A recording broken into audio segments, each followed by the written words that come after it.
Chesapeake. What a great afternoon to welcome President Donald Trump here to this region of the state, to Virginia, the mother of presidents, the cradle of democracy, where the United States of America began in 1607. We are thrilled to have him here in our part of the state. You know, this election really comes down to two questions. Number one, who's got the physical and mental and intellectual capacity to be the commander-in-chief and also the leader of the free world? And number two, good answer. Number two is who's got the ability to put forth the ideas that matter, that actually work, and unify this country after this election. And what's the answer to that question? Who's that person? You know, this election, like most, is about the economy. And I thought it would be good to compare the records of Donald Trump for 4 years and the last 3.5 years of Joe Biden so we can really see what the clear difference is that we've got this November. Now, first of all, I'm not sure who the Democratic candidate's going to be after last night. Could be different. But whoever it is, we know it's going to be some secular progressive liberal that's got a different view of America, and they can be beaten. It's going to be like Joe Biden. So let's look at this for those years. Every poll shows that people trust Donald Trump more with managing the economy in double-digit figures than Joe Biden.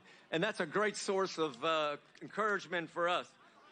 But what did Donald Trump do about jobs during his time? He had the lowest unemployment rate in 50 years, the lowest unemployment for African-American citizens in history. I'd say that's a pretty good start for the economy for the next 4 years. The stock market went up 68% to a record level during Trump's time in office. Inflation was at 1.9% on average for those 4 years. It's been nearly at 6% during the time that Joe Biden has been president.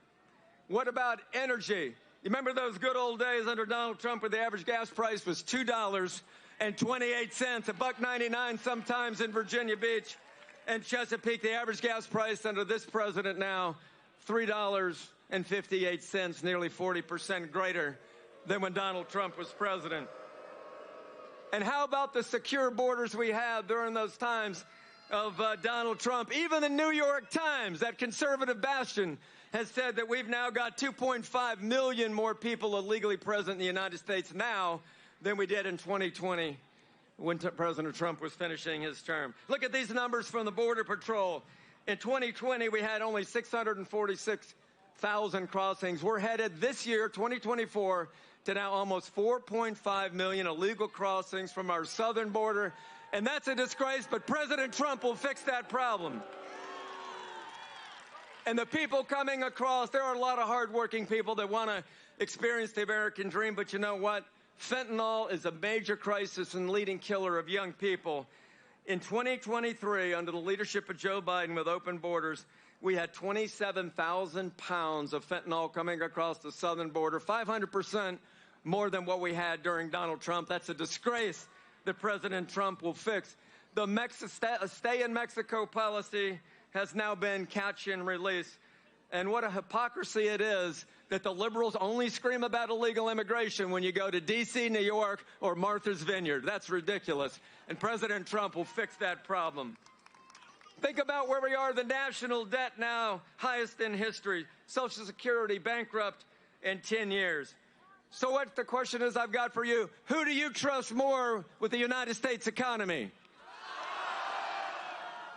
100% right.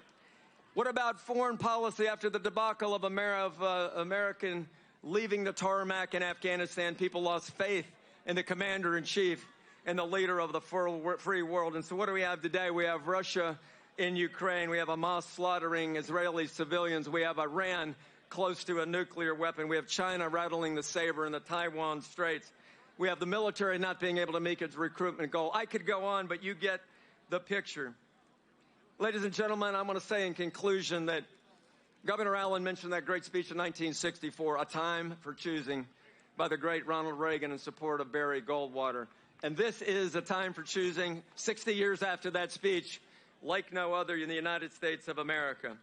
It's a time where we're going to choose, do we want capitalism or socialism? Are we going to want secure borders or no borders at all? Do we want unlimited spending and debt, $35 trillion, record high under Joe Biden? Or do we want to have fiscal restraint?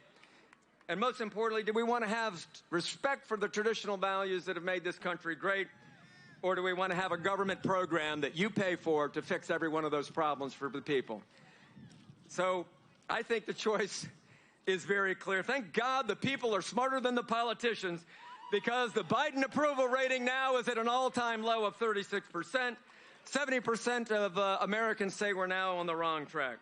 But ladies and gentlemen, we can't win without you. You have to do the hard work of freeing this next couple months to support President Trump and Bobby Dyer and Hung Cao and Jen Kiggins and Mr. Anderson and all the people that are here. Get a sign, tell your neighbor, go to the polls, vote, and tell people that the United States of America needs Donald Trump. Thank you very much, and God bless you.